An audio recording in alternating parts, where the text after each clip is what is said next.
મિત્રો, એનડીઆરએફ ની ટીમે નદીમાં તણાતા 5 લોકોના જીવ બચાવ્યા. એનડીઆરએફે જમીન ધસી પડતા ફસાયેલા લોકોને સહી સલામત બહાર કાઢ્યા. પૂરની સ્થિતિને ધ્યાનમાં રાખી એનડીઆરએફની 7 ટીમો રાહત અને બચાવ કામગીરી માટે ગુજરાત મોકલવામાં આવી.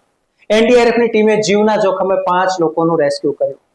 મિત્રો, કુદરતી કે પછી કૃત્રિમ આફતો વખતે આ પ્રકારના વાક્યો આપે ક્યાંક ને ક્યાંક સાંભળ્યા હશે. ત્યારે આ વિષય પર આપની સાથે આજે આપણે ચર્ચા કરવી છે. નમસ્કાર, રિવોયમાં આપનું સ્વાગત છે. હું છું નેહલ મોદી. મિત્રો, એનડીઆરએફ એટલે શું? એનડીઆરએફ ની રચના કરવા પાછળનું કારણ શું?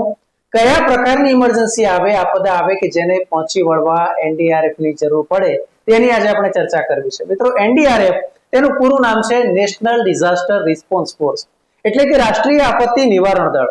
આ યુનિટ ભારત સરકારના ગૃહ મંત્રાલયની સીધી દેખરેખમાં આવે છે, જેનું સૂત્ર છે સેવિંગ લાઇવ્સ એન્ડ બિયોન્ડ. મિત્રો, એનડીઆરએફ ની રચના કરવાની જરૂર કેમ પડી તે જાણવા માટે ભારતમાં સર્જાયેલી કેટલીક કુદરતી કે પછી કૃત્રિમ હોનારતો તરફ આપણે નજર કરવી પડશે. મિત્રો, આજથી લગભગ 25 થી 30 વર્ષ પહેલાની એ સ્થિતિ હતી કે જ્યારે દેશમાં જે પ્રમાણે વિવિધ પ્રકારે હોનારતો સર્જાતી હતી અને ત્યારે એ જરૂરિયાત ઊભી થઈ કે આને લઈને ડિઝાસ્ટર મેનેજમેન્ટ કરવું જરૂરી પડશે.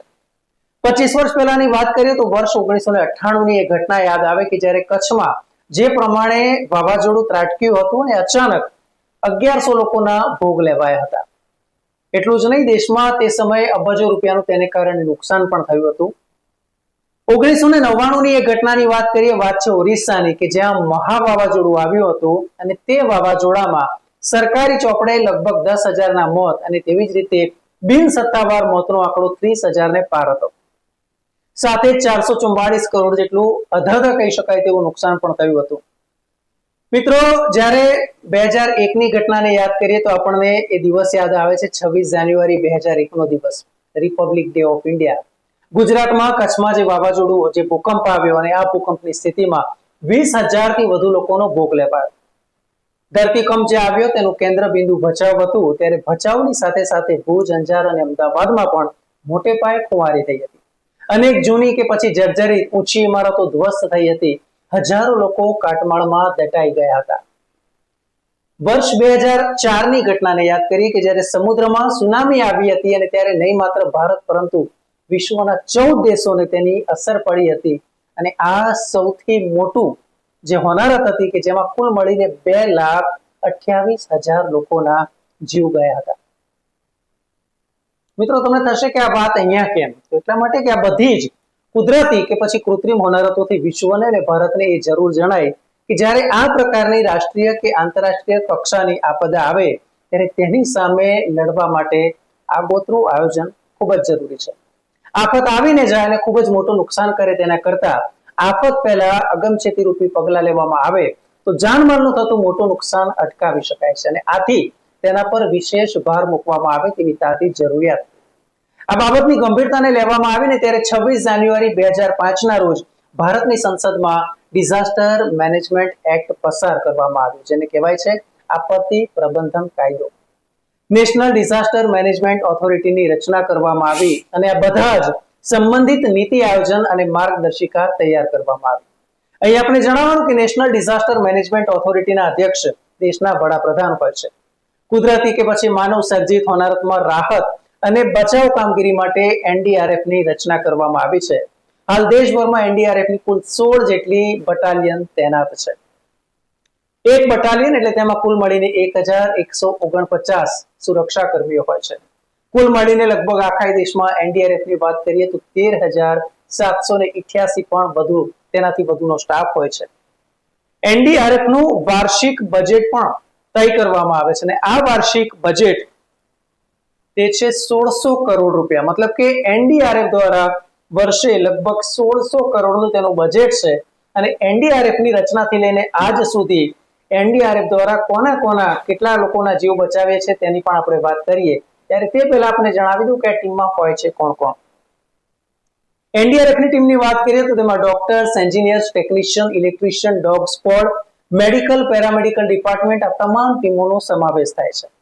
આ ઉપરાંત કોઈ પણ પ્રકારની કેમિકલ, જૈવિક કે પછી રેડિયોલોજીકલ કે ન્યુક્લિયર કોઈ પણ પ્રકારની ઇમરજન્સી આવે તો તેને પહોંચી વળવા આ ટીમો સજ્જ હોય છે, કારણ કે તે માટેની તેમણે વિશેષ તાલીમ લીધેલી હોય છે. જો ગુજરાતની વાત કરવામાં આવે તો ગુજરાતમાં એનડીઆરએફ નું હેડક્વાર્ટર તે વડોદરામાં સ્થિત છે. પૂરના પાણીમાં ફસાયેલા લોકોનું રેસ્ક્યુ કરવાની વાત હોય, ભૂકંપની સ્થિતિમાં ઇમારતોમાં માણસોનું દટાઈ જવું, ભૂસ્ખલનની સ્થિતિમાં દટાયેલા લોકોને બહાર કાઢવા, ઊંચી ઇમારતમાં કોઈ ઘટના બની હોય કે પછી આગ લાગી હોય ત્યારે તે ફસાયેલા લોકો માટે રાહત અને બચાવ કામગીરી કરવી. કેટલાક લોકો એવી રીતે ફસાઈ ગયા હોય કે જે કેસમાં જે લોખંડ છે, જે કાટમાળ છે તેને ખસેડવાનું હોય, અને ત્યારે આ પ્રકારની તમામ કામગીરી માટે એનડીઆરએફ ની જે ટીમ હોય છે તેને વિશેષ પ્રશિક્ષણ પ્રાપ્ત કરેલું હોય છે, તેને ટ્રેનિંગ આપવામાં આવતી હોય છે. એટલું જ નહીં, દેશના નાગરિકો જાતે પણ નાની મોટી હોનારતોમાં રાહત અને બચાવ કામગીરી કરી શકે તે માટે ગ્રામ્ય સ્તરે કે શહેરી વિસ્તારોમાં કુદરતી કે પછી માનવ સર્જિત આફતોથી બચવા માટે તાલીમ કાર્યક્રમ તેમજ પ્રત્યક્ષ નિદર્શન પણ કરવામાં આવે છે. અત્યાર સુધીમાં વાત કરવામાં આવે તો દેશમાં એનડીઆરએફ દ્વારા 40 લાખથી વધુ સ્વયંસેવકોને રાહત અને બચાવ કામગીરીની તાલીમ આપવામાં આવી છે. વિદ્યાર્થીઓ, શિક્ષકો, પંચાયતના સભ્યો, ગામના યુવાનો, આ તમામ લોકોને આ તાલીમ આપવામાં આવે છે. જો ગુજરાતની વાત કરવામાં આવે તો કુલ મળીને 3 લાખથી વધુ લોકોને એનડીઆરએફ દ્વારા રાહત અને બચાવ કામગીરીની તાલીમ આપવામાં આવી છે.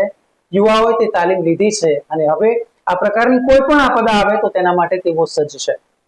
ભારતમાં આપત્તિ નિવારણની જ્યારે વાત આવે ત્યારે આપત્તિનું વ્યવસ્થાપન એ રાજ્ય સરકારની જવાબદારી છે. પણ જો કોઈ ગંભીર પ્રકારની કુદરતી હોનારત આવે કે પછી કૃત્રિમ આફત આવે ત્યારે તે કેસમાં રાજ્ય સરકાર કેન્દ્ર સરકારને સહાયતા માટે અનુરોધ કરે છે, અને ત્યારે એ કિસ્સામાં કેન્દ્ર સરકાર દ્વારા જે તે રાજ્યને જરૂરિયાત અનુસાર એનડીઆરએફની ટીમની ફાળવણી કરવામાં આવે છે.